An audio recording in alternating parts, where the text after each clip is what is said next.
حضرت عمر فاروق رضی اللہ تعالیٰ عنہ بدر کے میدان میں جب نکلے نا بدر میں، تو حضرت عمر سے حضور نے تجویز مانگی، فرمایا صف بندی کیسے کریں، کس طرح لڑنا ہے؟ جناب عمر فاروق رضی اللہ تعالیٰ عنہ کہنے لگے حضور یہ جتنے آئے ہیں نا کافر لڑنے، یہ کسی کا کوئی چاچا لگتا ہے، کسی کا کوئی ماموں لگتا ہے، کسی کا بھائی ہے، کسی کا بیٹا ہے، تو محبوبہ صف بندی کی کیا ضرورت ہے؟ جو میرے رشتہ دار ہے میرے حوالے کرے، میں گردنیں کاٹ کے آپ کو دیتا ہوں، جو ابو بکر کے رشتہ دار ہے وہ ابو بکر کے حوالے کرے، وہ گردن کاٹ کے دے، جو علی کا کچھ لگتا ہے وہ علی کے حوالے کرے۔ ہم دنیا کو بتائیں گے کہ اشداء علی الکفار، اشداء علی، اس کے لیے ہمارے پاس سختی ہے، کوئی نرمی، وہ ہمارا سگا بھی ہو تو اس کے حق میں کوئی نرمی۔ حضرت عمر نے اپنے سگے ماموں کی گردن کاٹی بدر کے دن، سگے ماموں کی۔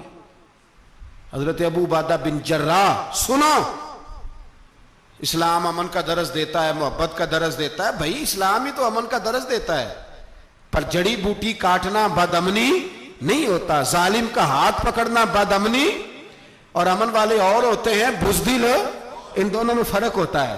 امن والا بننے کا کہا گیا ہے، بزدل بننے کا کہا۔ میرے نبی پاک نے جو بدر میں تلوار اٹھائی تھی، زرہ پہنی تھی، حضور علیہ السلام نے لوہے کی جیکٹ پہنی تھی، تو وہ بھی میرے رسول پاک نے امن کے لیے ہی پہنی تھی۔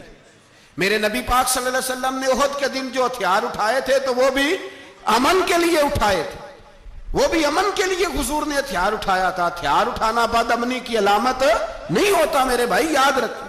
حضرت ابو عبیدہ بن جراح نے میدان بدر کے اندر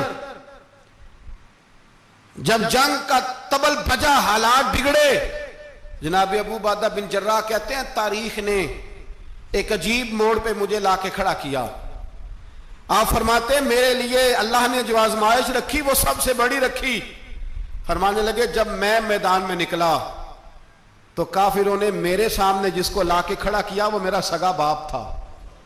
آپ فرماتے ہیں اب مشکل بن گئی، عشق تیاگ دومی ایک برابر، تے عشق دا سیک ودھیرا، اگ تے ساڑے ککھ تے کانے، تے عشق ساڑے تن میرا، تے اگ دا دارو می تے پانی، کوئی دسے ہیں عشق دا دارو کیڑا، بلے شاہ تھے کچھ بھی نہیں بچدا جتے عشق ہوران دا ڈیرا۔ فرمانے لگے اب میرے لیے سامنے باپ، ادھر بیٹا۔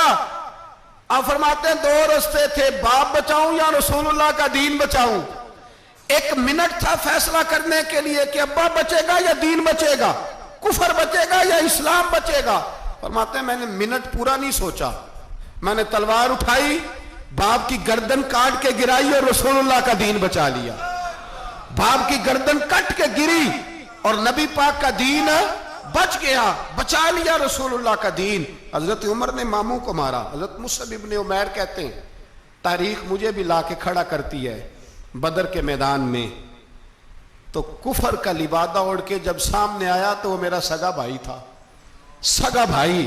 ہزاروں قومیں وجود میں آئیں دہر میں خشک و تر کے رشتے سے، پر ہم نے بنیاد دوستی رکھی یاد خیر البشر کے رشتے سے۔ سگا بھائی کفر کا نمائندہ بن کے سامنے کھڑا ہوا۔ مجھے اکٹھے کھیلنا بھی یاد تھا، مجھے ایک برتن میں روٹی کھانا بھی یاد تھا، ایک ماں سے لوریاں سننا بھی یاد تھا۔ فرماتے ہیں یہ سارا کچھ یاد تھا، پر اسلام کے حق میں دیا ہوا خطبہ جو محمد عربی نے دیا تھا وہ بھی مجھے یاد تھا، مجھے رسول اللہ کی بتائی ہوئی باتیں بھی۔ فرماتے ہیں میں سارا کچھ بھول گیا، پر مجھے اپنے رسول کا پڑھایا ہوا سبق نہیں بولا، وہ مجھے یاد رہا۔ میں نے پھر سگے بھائی کی گردن کاٹی اور میں نے وہ گردن کاٹ کے حضور کے پاس پیش کی، اور میں نے دنیا کو بتایا کہ ہمارے لیے اصل وہ ہے جو ہمارے رسول ہمیں حکم ارشاد فرماتے ہیں۔ یہ رشتے ہمارے لیے اصل ہمارے جی اچھے تعلقات ہیں۔ کون سے اچھے تعلقات؟